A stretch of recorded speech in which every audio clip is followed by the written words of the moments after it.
Dieu est bon. Dieu est bon. Dieu est vraiment merveilleux. C'est ainsi que Shalom, Shalom, bonjour, bonsoir. Vraiment que Dieu nous bénisse dans sa présence. Je suis vraiment heureux d'être là avec vous ainsi que dans la présence de Dieu. C'est ainsi que demeurez richement bénis. Que mon Dieu vous bénisse, nous bénisse abondamment. Vraiment, esengito pambwama vraiment na tango oyo parce que côté les dans la présence de Dieu, côté les na ba soirée à boye, les alliés lo comment quoi hasard te, na ba butu à boye koluka nzambe, les alliés lo comment tia rozangwa la légère. Na lo bara ete lo sambo ya butu ezali bitumba ya butu. Le sambo ya butu ezali le combat de la nuit. Donc quand tu te lèves, ce n'est pas pour l'échec. Quand tu te lèves, ce n'est pas pour tomber. Quand tu te lèves, c'est pour aller. C'est pour aller de l'avant. Et puis il y a Robi qui est sur le bord de Nzambe. Est-ce que vous avez mutu apembe na yo? Loba na e pokwa lelo, eza pokwa elonga. Yebisa e butu ya lelo, eza butu ya visitation ya Saint-Esprit. Na kati ya bomoi na ngai. Parce que lelo oyo ekangaki nga fotika. Lelo oyo esimbaki nga fotika. Lelo oyo ekondanaki nga il faut lâcher. Soit dans la joie, soit dans l'allégresse. Manifeste des signes, de cris de joie. Beta maboko bisike zwamio. Telema bisike zwamio. Bandako pepa. Bandako pepa. Bandako pepa pona lokumu na Nzambe. Po to bonde la kalatia. To bonde la kalatie. Yango tika lisusu. Yesu Christo azala chef. Azala leader. Azala maître. Azala motambwisi ya malamu. Azala papa tozala bana. Azala saba ote na poko alelo. Aïe, il est là. Il est là. Il est là. Na chiluba torobara ete pwekalelu. Pwekalelu. Donc lelo azo kita. Lelo il faut kita asala. Aïe, Zambaza Katinabiso, troisième jour, troisième nuit. Donc, ezali facilité. Nazo moi déjà que Nzamba oka musayo. Non moi da Nzamba osala oka mona kati ya vie na yo. Na mo nango. Ngana croire déjà. I believe that. In Jesus name. Aïe, aïe, aïe, aïe, aïe, Dieu est là, Dieu est là, Dieu est là, Dieu est là, il est là. Sans plus tarder, pour ne pas vraiment to l'équissa RT, to peto, ça toujours la même marche, to continuer toujours na kati ya même marche. Oyo Abakouk Azoloba ete na kati ya livre Abakouk, le chapitre 2, dans le verset 1er, quand il dit: j'étais à mon poste, je me tenais,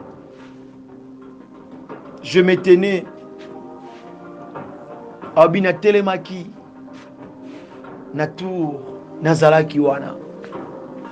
Je me tenais sur la tour. Abi, j'ai veillé. Est-ce que tu n'as voisin, tu n'as mouta pembele, est-ce que tu as veillé? Est-ce que tu as veillé? Oh. Est-ce qu'on comprend Donald? Pour nous poser question. Est-ce que tu as veillé? Alors nous allons lire la parole de Dieu pour nous comprendre pourquoi tu dois veiller. Nakati a livre Psaume, le chapitre 22, le verset 3. Totanga pe kuna metozonga d'abord na kati ya livre Exode. Tosimbi na mokanda Exode, le chapitre 17, le verset 9. Je préfère faire la lecture. Ti na 13e verset, totangi na kombo na Yesu Christo. Alors Moïse dit à Josué, choisis-nous des hommes, sors et combat Amalek.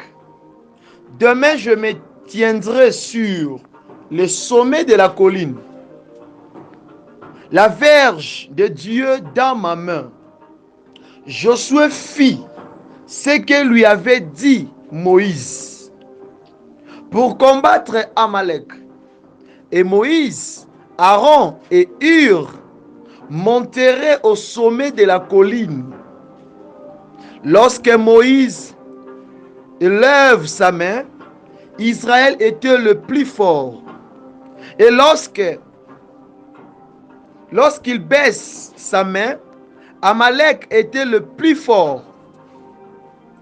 Le main de Moïse étant fatigué, ils prirent une pierre qu'ils placeraient sous lui. Et il s'assit dessous. Aaron et Hur soutenaient ses mains, l'un du côté, l'autre de l'autre, et ses mains resteraient fermes jusqu'au coucher du soleil. Et Josué vaincut Amalek et son peuple au tranchant de l'épée. La parole de Dieu. Que Dieu bénisse sa lecture. Boebi tema poko lelo zani. Kana même marche wana. Kana même marche wana. Je me tenais sur la cour, sur la tour plutôt, je m'excuse, et je veillais. Mais est-ce que yoka si ja poko lelo, tema poko lelo. Pour la ben appelle sa requête c'est. Et ça n'a Aaron et Hur. Aaron et Hur. Pourquoi n'est-ce que le Aaron et Hur? Bien aimé, ton azoué biso posé tout na voisin est-ce que au veillaki? Bien aimé, la parole nous dit ceci, que lorsque Israël bazokende ko bundana liboso ya Amalek, quand Moïse a dit à Josué apona ba o bazom o baza capable o ba okende ko bunda ko affronter armée ya Amalek. Alors bien aimé dans le Seigneur, na kati ya bataille wana Moïse a dit que tango yo kenga na ko matape na ngomba pona ko luka nzambe. Bien aimé, Israël zaki na kati ya problème. Mais le vrai acteur na kati ya bitumba wana que moi j'ai compris, c'était Aaron et Hur. Bien aimé, tant que Israël bandi ko bunda, la parole déclare ceci. Et tant que Moïse a telemi na ngomba so invoqué au bon de l'ensemble, tant que tomboli maboko ne likolo, bien aimé, babi ete Israël ezalaki makasi. Ezo beta Amalek. Mais tellement ça moutou azana maina makila, c'est-à-dire à un moment donné il y a la faiblesse. À un moment donné ete nzoto pe lembaka. Otali mutu azeli monite abaye. Na soba lobi ke mina choka. Donc mutu amoni ke esimba to bien mtai na lembi. Bien même maboko Moïse lembi. Mais lorsque na bisika wana ezaki sous likambo Moïse te. Ezaki sous likambo Josué te. Mais ekomaki likambo ya Aaron na Hur. C'est-à-dire que tango mutu azomona ete dans sa vie, il y a des problèmes qui arrivent. Parfois à Luki assistance, parfois à Luki aide, parfois à Bengi, parfois à se communiquer na bato monnaie que oui, à aucune solution les cambo ezo comme là. Mais après avoir kobenga, à Monique bato va fournir effort, mais et comité ndenge ya bande ko penser. Topé à recevoir tendenga bande ko kanisa. Topé à moni tendenga bande ko moni la likambo ane rozalela. Alors, c'est nakawana sikoyo. Ça demande maintenant l'intervention de Dieu. Alors l'intervention de Dieu, Là, il faut comprendre que le royaume des cieux appartient aux violents et aux courageux. Ce que Aaron et Hur ont fait, c'était l'interprétation autour du Nouveau Testament était le royaume des cieux appartient aux courageux et aux violents. Parce que tant Aaron et Hur batali que tant Moso tombe maboko, Israël les obéta. Mais quand ses mains se fatiguent, Israël va comme obéta bango. Alors, ça arrivait que Moïse mabo lembi. Donc, alembi otombola akokite. Ça dépend que tant mutu abondela ka bondeli abondeli, amona abondela pona eloko wana esimba te alembi patiki na ye. Abi cette fois-ci nazana lokwa batu nyonso na lobango te. Un vrai chrétien, oui bazalaka. Un vrai chrétien o ayebi bisika bana nzambe na ye luka nzambe. Na ba forme nyonso. Ayebi phrase na zoloba. Oki mutamonya gena luka bondeli et le monte marché mutuma lobike cette fois-ci nazana lokwa batu nyonso nazana bongo moi faut mona ke mutu makambu suku leke belé tellement leki mutu obite mutu doki mutu craqué desko biskala mapoko mose elembi. Alors tango Aaron na Hur bamoni bongo babite bazwi no libanga lokola kiti batie bavandisi parce que libanga nezwe bisabiso nini tu sais tango makambo ekoma makasi na vie ya moto parfois esengaka non il faut t'écarter. Il faut t'écarter d'abord en environnement. Il faut kolongwa na bisika ozomona ke non o comprendre te mambo osala et tourner comme abe. Sometimes o avancer, sometimes o kwei, sometimes o moni simbi, sometimes o moni ke ebebi lisusu. Non, cette fois-ci, luka nini vanda. Parce que la parole déclare que notre Dieu, l'Éternel, il est notre rocher. Vanda na libanga, vanda na kati ya tente ya Nzambe. Siko banda kotala. Banda kosala examen parce que tango Moïse avandi et comme siko tango ya Aaron a Hur basala siko examen. Donc na likambo onde saboé vrai acteur to vrai muto asimbi bataille oyo ya na maboko ya Mose. Qu'est-ce qu'on va faire? Yo simba na gauche, yo simba na droite. C'est-à-dire quoi? Pour l'instant, quand tu veux prier, siko banda ko luka cible. Luka eloko esalake yo kweya. Luka eloko esalake pour o répéter marambu 2 fois 3 fois. Luka na lu cause. Luka vrai Luka vrai adversaire na yo. Tika ko sambrien na ba messager. Tika ko sambrien na bato ba otia oka baso longolo na vision. Luka siko mutu aza base. Pourquoi pas Aaron a Hur ba kité ba ketia Josué maboko. Mais ba comprendre que te bataille bitumba o evane maboko Mose. Donc il faut te soutenir maboko nae. Donc c'est-à-dire que bazala qui éveillé. Ba veilla qui. Parce que bitumbe dira qui. Je peux dire que le matin au soir jusqu'au coucher du soleil. Bien aimé, c'est pas éloigné facile. Quelle patience. Yoku soke na musala, toke na hôpital, ok soit tu reçois mbongo na agence, ok soit tu vas bengsa que quelque part okutana mutu. Ba pesi yo rendez-vous mais okomi ba biso que c'est dans 30 minutes. Mais mutango azuete comme 1 heure de temps. Autant mutabandi ko loba maloba moko comme si a pasuka. Mais ces jours-là, quand tu sais que na chemin oyo, nde na ozalobi konanga et pourquoi tu vas lâcher?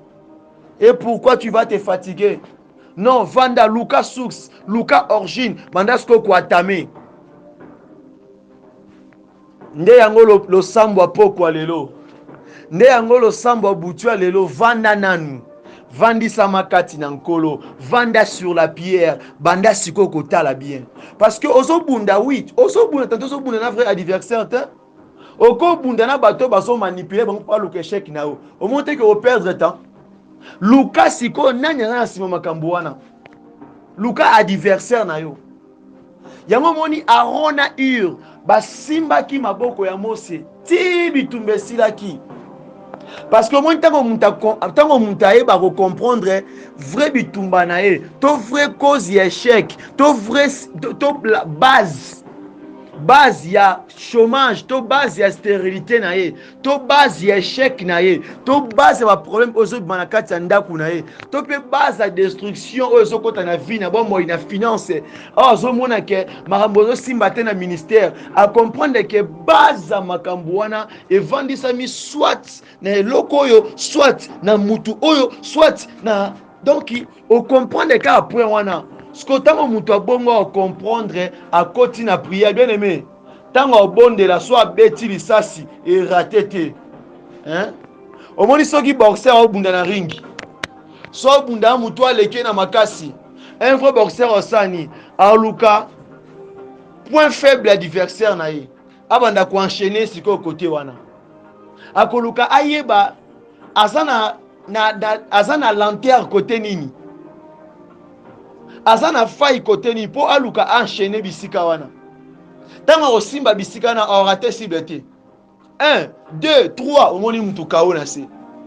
Yango na poko tanga ozobondela nde sikoyo po ozwa victoire na likambo wana. Yana bisio ke thème to pestige na nga pokwa o nzamba bina pesa yo eza Aaron na Hur. Il faut comprendre les fonctions, il faut comprendre mosala Aaron na Hur.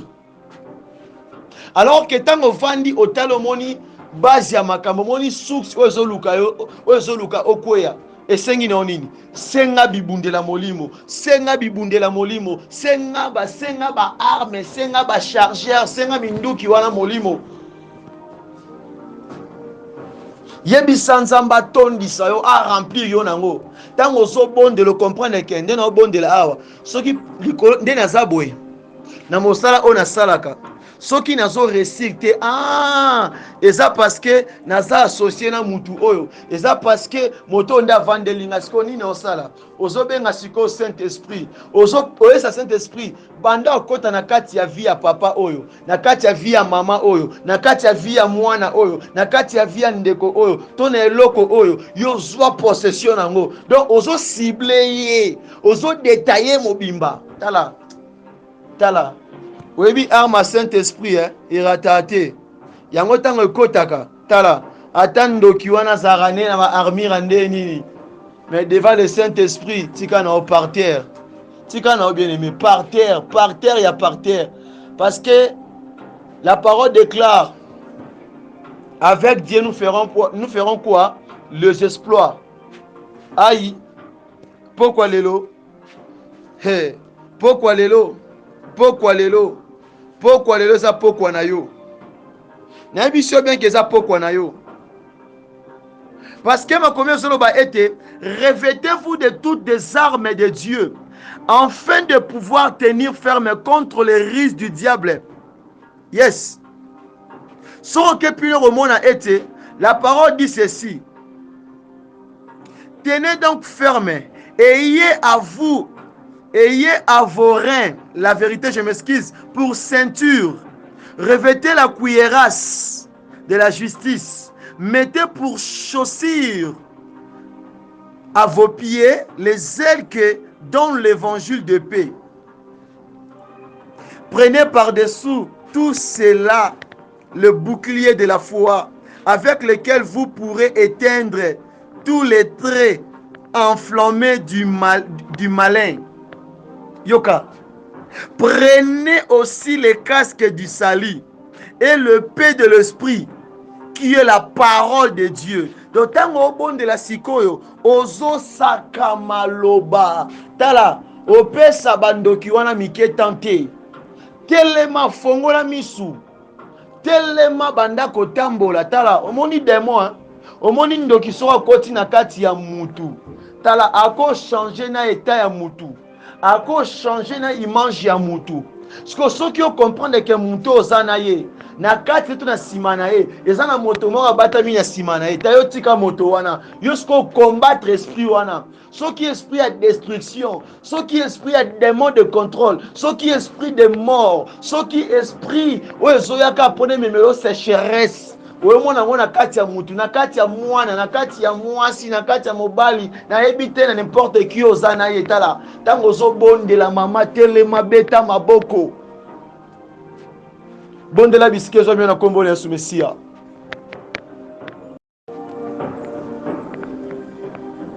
Bien-aimé bondela. Bien-aimé bondela. Au moment le sambo ya Aaron na Ur erata kite mokolo na pena wapi na ngomba. Yo ngomba na yo lelo oyo eza chambre haute na yo. Eza na bisiko ozali wana kaka ndengo telemi. Nzamba otala motema otala na conviction ndengo zobodela. La parole dit lata casque, simba bouclier. Lata ba arme nyonso ya nzambe ya Saint-Esprit. Ta soki epée wana molimbo simba yango. Tala oya ko papa ozo papa. Soki eza singa wana ezokanga kata yango. Tala soki eza kadena to pe chaîne oyo ekanga na lokolo wana kata yango ya boumbu. Tala soki eza miro batelemisa liboso na ozwa marteau wana munene crase yango. Buka yango. Ta brisé.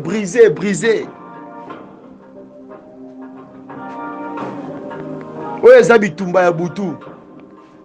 Oyo eza bitumba ya molimo. Do yo pe fo bunda.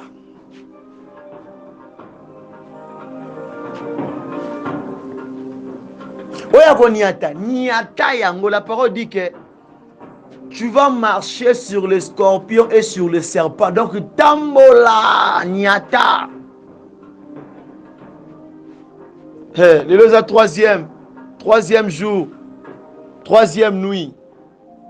Yango tango zo bonde lavement bisike zo mibito so boza erni kuna. So bine boza na otongo bwana midi bwana pokwa yo bonde la kaka. Na bisi yo tala cible, bonde la avec cible. Zana cible, yo peut localiser bango de ba localiser ka, yo peut localiser bango avec l'aide du Saint-Esprit ce soir. Nuit à maombi. Ta maombi ekufa te, maombi ne tombera jamais, maombi ekufa te. Bien aimé, dans le barrage le moko never give up, totika te n'abandonne pas, bonde là. Faut pas que pourquoi oyo oye mabe. Na butwa lelo oye mabe tala. Omoni biso bundaka na molimo. Ntango ba beti na physique otalobi oke na récupérer bino. Tango yepa ngala ta papa pumbo yo po telemi na butu. Ya okotrela monoko sika.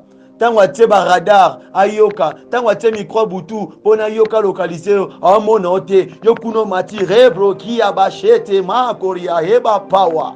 Tala tango so bondela. Ta nalingaka nde maman so bondela. Maman a telemi, a déterminé, a telemi. Ta frère so bondela bien, ta frère ana kangi. Habité, na récupéré, na simbi, na niati, na botoli, bien aimé. Tiens-toi, tellement. Avec Dieu, avec Jésus. Tokokoba.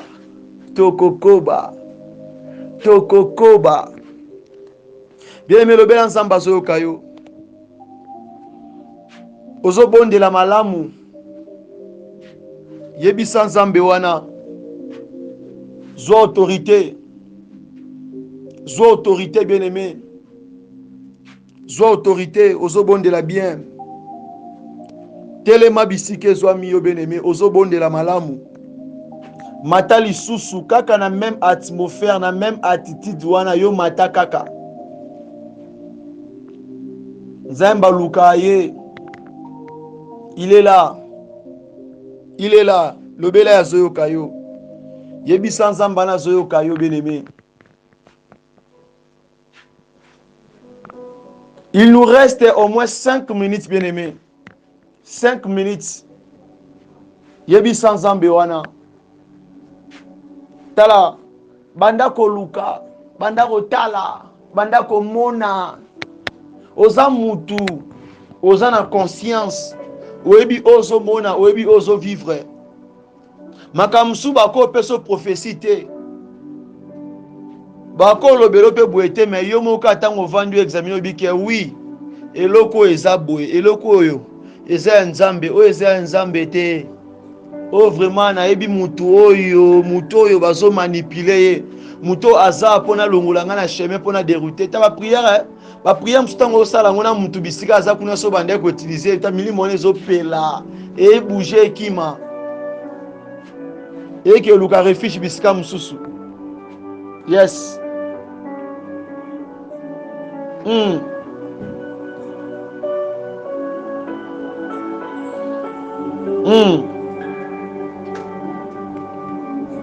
Kobana ko bondela.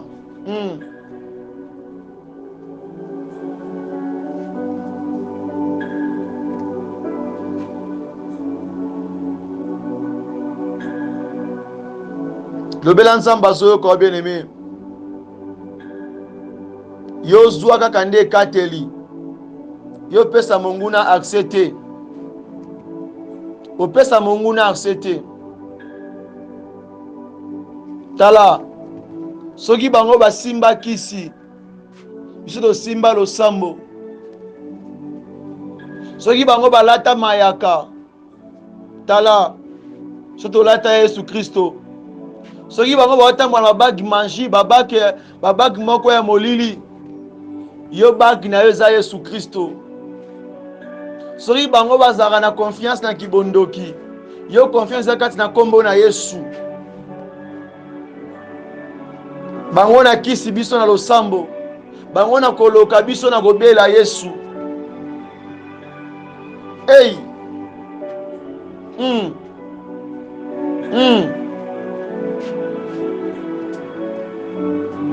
Bien-aimé, koba na ko intercéder, koba na kolobela Nzambe,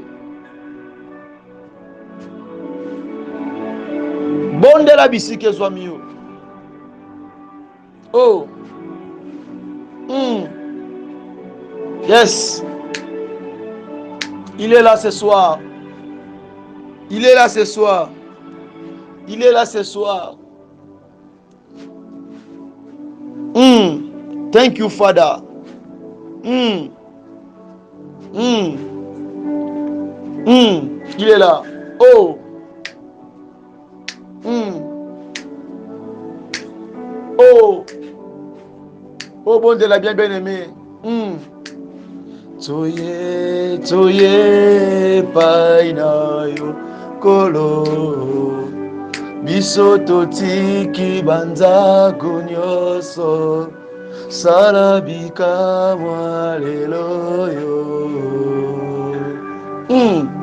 Yes. Toye, toye, paina yo, kolo. Biso totiki banza kunyoso. Oh. Bien-aimé, eza pamba te soko boyi kolala otelemi. So itango ozo beta maboko ozo tambola eza pamba te eza hasard te. Bien-aimé, posa okata eza te posa continuer kaka. Mais RDG koki. Hey, bien-aimé, posa continuer kaka. Posa ko mata kaka.